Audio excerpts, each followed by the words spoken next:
दोस्तों ईरान ने दुनिया को ब्लैकमेल करना शुरू कर दिया है, जिसमें उन्होंने साफ-साफ कह दिया है। आज चेतावनी दी गई है दुनिया को कि आप तैयार हो जाइए, $200 प्रति बैरल क्रूड ऑयल की कीमत पहुंचेगी।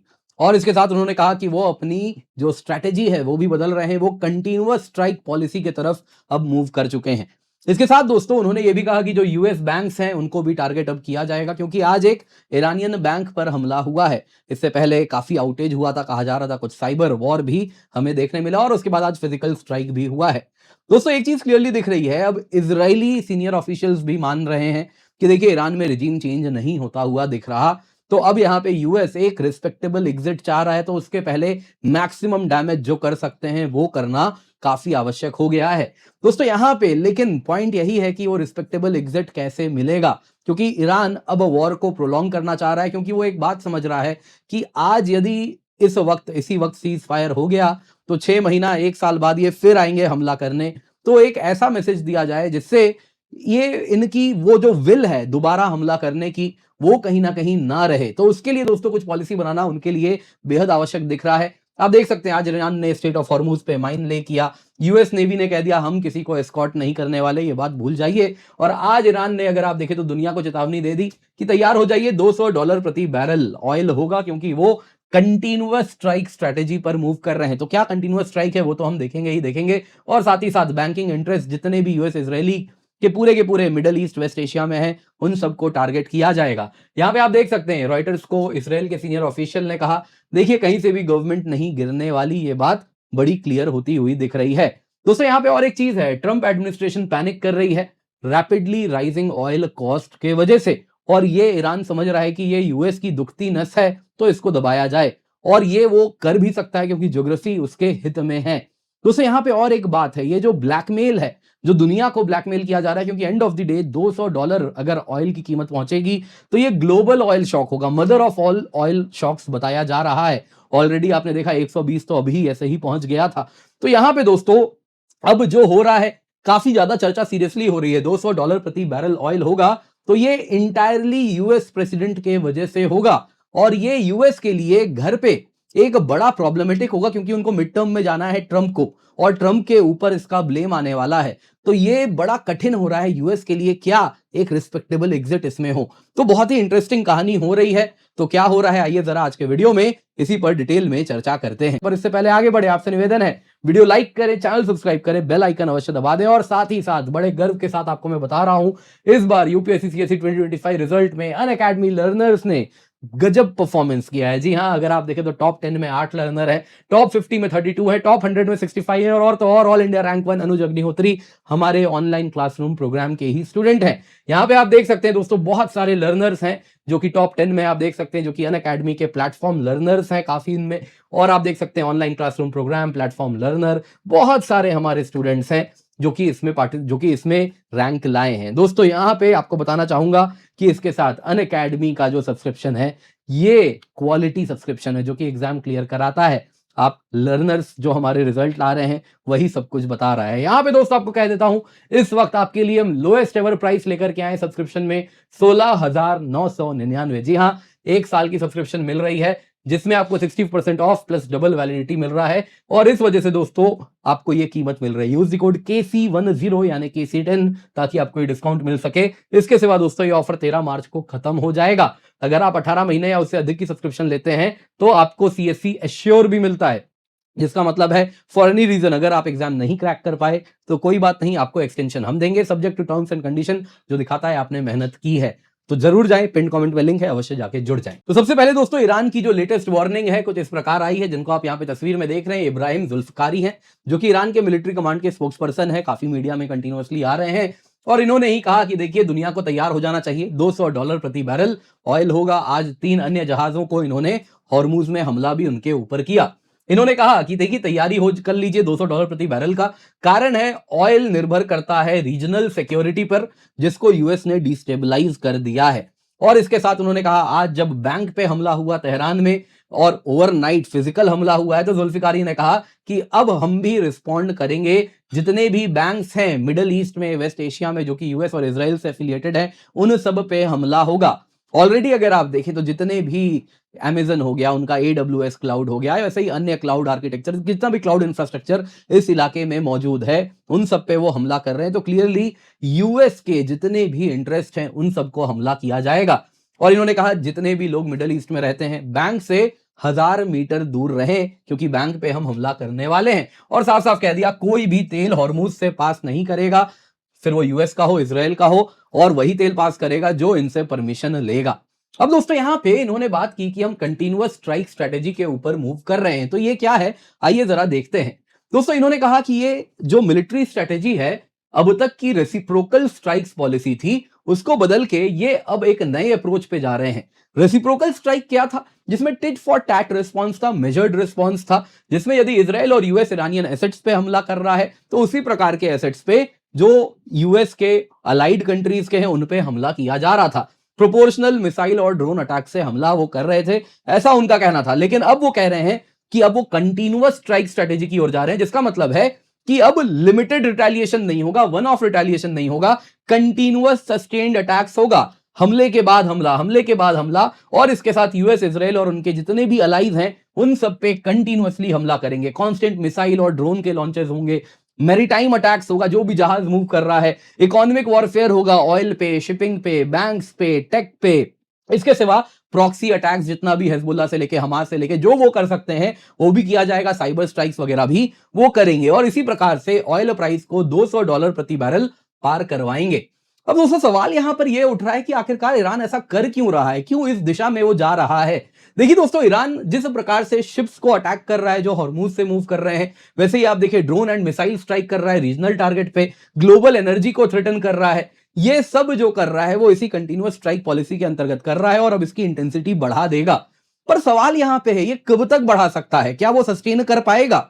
बोलना एक चीज है, करना अलग है। दोस्तों एक बात जाननी होगी, ईरान अब जो कर रहा है वो एसिमेट्रिक वॉरफेयर है, जिसमें ईरान के जो शॉर्ट रेंज मिसाइल्स हैं, जो ड्रोन्स हैं, वो मोर देन सफिशिएंट हैं जो शिप्स मूव कर रहे हैं उनको बर्बाद करने के लिए। 5000 नेवल माइन है उसके पास, वो इस पूरे इलाके में तबाही मचा सकते हैं। और मत भूलिए ये ज्योग्राफी उनके हित में है। ये जो स्ट्रेट ऑफ हॉर्मुज है, जब जहाज यहां पर आते हैं तो ये तीन तरफ से ईरान से ही घिरे हैं, और जब तीनों तरफ से ईरान से घिरे तो आप सोचिए कितने वल्नरेबल हो जाएंगे। तो ये बड़े आसानी से इसको चोक कर सकते हैं, और इस प्रकार से ऑयल को टारगेट करना बड़ा इजी टारगेट है उनके लिए। तो ईरान इसको महीनों तक भले ना कर पाए, हफ्तों तक तो जरूर कर लेगा, और हफ्ते तक अगर कर लिया, कुछ हफ्ते भी कर लिया, तो ऑयल प्राइस $200 पर बैरल पहुंचना बड़ी बात नहीं होगी। ये रोकने के लिए एकमात्र तरीका क्या है कि आप यहां पे अपना ग्राउंड प्रेजेंस लाइए, बूट्स ऑन दी ग्राउंड। क्या अमेरिका वो कर सकता है? सवाल यही है, क्योंकि फिर boots on the ground Iran मानो जैसे उसी का इंतजार कर रहा है। अगर आप वापस ईरान की टोपोग्राफी देखें तो चारों तरफ पहाड़ हैं, पहाड़ से घिरा हुआ है, तो इतना आसान अमेरिका के लिए नहीं होने वाला। ये बड़ा ही हाई रिस्क स्ट्रेटेजी है, क्योंकि आप एक तरफ दुनिया को अपना दुश्मन बना ले रहे हैं। क्या इंडिया, क्या जापान, क्या चाइना, चाइना का चलो ऑयल हो जाने दे रहे हैं, बाकी सब का तेल अगर आप ब्लॉक करेंगे तो ऐसा तो नहीं है कि हम बहुत खुश होने वाले हैं, हमारे अर्थव्यवस्था पे भी इसका इंपैक्ट हो रहा है। तो डिस्टेबलाइज आप कर रहे हैं ग्लोबल ऑयल मार्केट को, और इस प्रकार से आप वॉर को ज्योग्राफिकली वाइडन कर रहे हैं, बाकी देशों के इंटरेस्ट को भी हर्ट कर रहे हैं, क्या सऊदी, क्या यूएई। वैसे ही आप पॉलिटिकल प्रेशर, आपका उद्देश्य बड़ा क्लियर है कि इन सब के द्वारा, क्योंकि हमारे इंटरेस्ट हर्ट हो रहे हैं, हम भी यूएस को कहेंगे भाई बंद करो, वैसे ही जो गल्फ अलाइज है वो भी कहेंगे जितना तुम्हारा यहां पे वॉर चल रहा है जल्दी रोको, वरना हमारी अर्थव्यवस्था का भट्टा बैठ जाएगा, तो वो भी सऊदी वगैरह भी बोलेंगे। तो इस प्रकार से वो चाह रहे हैं कि ऐसा पॉलिटिकल प्रेशर डाले कि यूएस इस वॉर में पहले ही अपने पैर पीछे खींच ले। अब दोस्तों यहां पे जानना होगा कि आखिरकार ट्रंप को क्या पड़ी है, उनको दुनिया की कुछ नहीं पड़ी है, ये बात हम सब जानते हैं। लेकिन $200 पर बैरल जब ऑयल होगा तो ट्रंप क्यों प्रभावित होंगे, जो ईरान कैलकुलेट कर रहा है। दोस्तों यहां पे एक बात जाननी होगी, जब $200 पर ऑयल होगा तो यूएस में इन्फ्लेशन बहुत ज्यादा बढ़ेगा। जो पेट्रोल है, वहां पे गैस कहते हैं, उसकी कीमत $7 पर गैलन, गैसोलीन की कीमत बढ़ जाएगी। रिसेशन का खतरा यूएस पे मंडराएगा। अब दोस्तों नॉर्मल टाइम में क्या है, एनर्जी प्राइसेस बढ़ते हैं तो बाकी मार्केट फैक्टर से बढ़ते हैं, लेकिन यहां पे अमेरिकन कहेंगे कोई मार्केट फैक्टर तो वैसा था ही नहीं। ऑयल तो इस बार $60 पर बैरल की ओर जा रहा था, ओवर प्रोडक्शन की उम्मीद की जा रही थी, तो उसको आपने $200 पर बैरल जो गया है, ये ट्रंप ने किया है, ट्रंप की पॉलिसीज ने किया है, ये टोटली ट्रंप का क्रिएशन है, और इसलिए उनको इस साल के अंत में जो मिड टर्म फेस करना है उसमें उनके ऊपर ब्लेम किया जाएगा। तो जो रिपब्लिकन सेनेटर्स हैं, वैसे ही जो कांग्रेसमैन हैं, वो बड़ा परेशान है। कि आपने ये जो किया है इसको हम डिफेंड कैसे करेंगे। और रिपब्लिकन्स यदि कहीं ना कहीं यूएस सेनेट से भी उनकी संख्या कम हो गई, जो कि लग रहा है इस बार मेजॉरिटी जाने वाली है सेनेट से भी, लोअर हाउस से भी, तो अगर वो हो गया तो इंपीचमेंट मोशंस भी ट्रंप को फेस करने पड़ सकते हैं। तो इस वजह से दोस्तों ट्रंप के लिए ये बहुत ज्यादा, अगर आप देखें तो चैलेंजिंग है। अब यहां पे कई लोग कहेंगे अरे ऐसे कैसे ऑयल प्राइस बढ़ जाएगी, इंटरनेशनल एनर्जी एजेंसी ने कहा है 400 मिलियन बैरल अभी रिलीज करेंगे, इतिहास में सबसे बड़ा है। दोस्तों दुनिया की जानते हैं कितनी कंजम्पशन है ऑयल की? 100 million barrel per day. 400 million barrel यानी दुनिया का कंजम्पशन का केवल 4 दिन होता है। और ये 400 मिलियन बैरल ऐसा नहीं कि एक बार में रिलीज हो जाएगा, ये धीरे धीरे 5 मिलियन बैरल 5 मिलियन बैरल, वो भी अपर लिमिट में बता रहा हूं, उस प्रकार से रिलीज करेंगे। तो दोस्तों एक दिन में आप 5 मिलियन बैरल रिलीज कर रहे हैं और हॉर्मूज के शॉक से 20 मिलियन बैरल रुक गया है, तो आप कहां से उसकी भरपाई कर पाएंगे? मत भूलिए ऑयल प्राइसेस दोस्तों फ्यूचर एक्सपेक्टेशंस के द्वारा डिसाइड किए जाते हैं। फ्यूचर शॉर्टेज यदि दिखने लगा ट्रेडर्स को तो वो होर्डिंग शुरू करेंगे। नतीजा क्या होगा? जैसे ही वो ऑयल की स्टॉक पाइलिंग करेंगे तो स्पेक्युलेटिव प्राइस राइज होगा। तो इसीलिए कहा जा रहा है $200 पर बैरल कोई अतिशयोक्ति नहीं है जो ईरान कह रहा है, बड़ा ही लॉजिकल है, जो कि बाकी एनालिस्ट भी कह रहे हैं। तो इन सब में यूएस करे तो करे क्या? वो दोस्तों रिस्पेक्टेबल एग्जिट चाह रहा है। पहले यूएस ऑफिशियल्स ने कहा था मीडिया को, अब यही इजरायली ऑफिशियल भी कह रहे हैं, जो कि रॉयटर्स के हवाले में बता रहा हूं, कि देखिए रिजीम चेंज नहीं होने वाला ईरान में, ये बात हमको समझ आ गई है।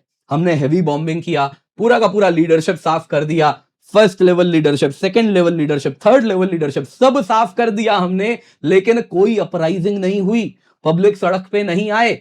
इंस्टेड ईरानियन अथॉरिटीज ने क्या किया? वो वॉर टाइम पॉलिसीज का पालन कर रहे हैं, इमरजेंसी का पालन कर रहे हैं। जो इक्का दुक्का जो लोग हैं, जो कि डाइसेंट, जो कि सरकार के खिलाफ प्रोटेस्ट करना भी चाहते हैं, एंटी रिजीम करना भी चाहते हैं, उन सबको पहले ही सरकार उठा ले रही है। और वॉर टाइम में तो दिख ही रहा है, बहरीन में तो वीडियो बनाने के लिए फांसी दे दी जा रही है, आपको मालूम ही होगा, ऐसे रिपोर्ट्स आए हैं। वैसे ही क्या कतर, क्या कुवैत, क्या यूएई कहीं भी वीडियोस नहीं बना सकते हमले का। इजराइल में भी हेवी सेंसरशिप हो रही है, ईरान में तो है ही। तो वॉर टाइम इमरजेंसी चल रहा है तो वो उसका पालन कर रहे हैं। तो इस वजह से किसकी हिम्मत है कि सरकार के खिलाफ इस वक्त आके वो प्रोटेस्ट करे? तो इस वजह से वो तो हो ही नहीं पा रहा। दूसरा क्या है, जिस प्रकार से सिविलियन इंफ्रास्ट्रक्चर को उड़ाया गया है, उससे नेशनलिस्ट सेंटीमेंट बढ़ गई है कि ये विदेशी आके हमारे देश को उजाड़ रहे हैं, हम कैसे ईरान के खिलाफ जा सकते हैं। तो वो सेंटीमेंट भी बढ़ रही है। इस वजह से कहीं से भी नहीं लग रहा कि रिजीम को गिराया जाया जा सकता है। यूएस इजराइल कोएलिशन कोई एंड गेम यहां पर ढूंढना चाह रहा है, वो रिस्पेक्टेबल एंड गेम मिले।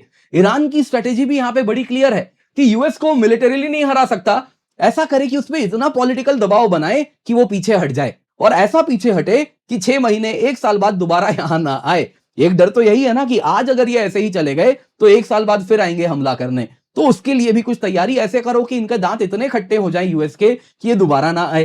तो उसके लिए ईरान यहां पे दोस्तों प्रोलॉन्ग्ड कन्फ्लिक्ट करना चाह रहा है, जिसमें यूएस के लिए कीमत बढ़ जाए, गल्फ स्टेट्स के लिए कीमत बढ़ जाए। जो गल्फ स्टेट्स हैं उनको इतना इकोनॉमिक कॉस्ट दो कि अगली बार जब ये यूएस सपने में भी बोले गल्फ को आके कि हम ऐसा करने का सोच रहे हैं, तो वो वहीं का वहीं उसी वक्त उसको रोक दे, बोले ये सोचना भी मत, पिछली बार किए थे याद है ना, क्या कीमत हुई थी, क्या कीमत हमने अदा की थी। तो वो वाला एंगल ये क्रिएट करना चाह रहे हैं। इतना प्रेशर बनाओ वेस्ट पे कि वो पीछे हटे। दोस्तों high energy prices, global oil shock, ये सब वही टूल है जिसके द्वारा वो यूएस को कहीं ना कहीं दबाना चाह रहे हैं, और इसकी कीमत कहीं ना कहीं दुनिया झेल रही है। $200 पर बैरल यदि ऑयल हो गया तो कीमत इसकी आप, मैं, हम सब फेस करेंगे। तो ये दुनिया को भी एक प्रकार से ब्लैकमेल किया जा रहा है। ठीक वैसे ही जैसे पाकिस्तान के पास न्यूक्लियर बॉम्ब है तो वो न्यूक्लियर से ब्लैकमेल करता है, ईरान के पास हॉर्मूज है तो वो हॉर्मूज से ब्लैकमेल कर रहा है। लेकिन उसके लिए भी दोस्तों ये लड़ाई उस रिजीम के लिए अस्तित्व की है, तो अस्तित्व की लड़ाई वो भी यहां पर लड़ रहा है। तो यहां पे दोस्तों देखने वाली बात यही है, बॉटम लाइन यही है कि इस वक्त ये जो यूएस है ये एक रिस्पेक्टेबल एग्जिट चाह रहा है, लेकिन समस्या यही है, ये वॉर ऑफ ईगो अगर हो गया तो एक टाइम के बाद ये स्पाइरल हो सकता है। क्योंकि हर वॉर में ऐसा ही होता है कि हमने इतना इन्वेस्ट कर लिया, थोड़ा सा और करके देखते हैं, शायद रिटर्न मिल जाए, रिस्पेक्टेबल एग्जिट मिल जाए। तो यदि उसमें यूएस ने ये फैसला ले लिया बूट्स ऑन दी ग्राउंड का, तो फिर तो ये वॉर लंबा चलेगा और फिर पता नहीं क्या होगा। सारे के सारे कैलकुलेशन ईरान के भी बिगड़ेंगे, और कहीं ना कहीं आप देखें तो massive massive loss of human life और अमेरिका के ऊपर दबाव भी देखने मिलेगा।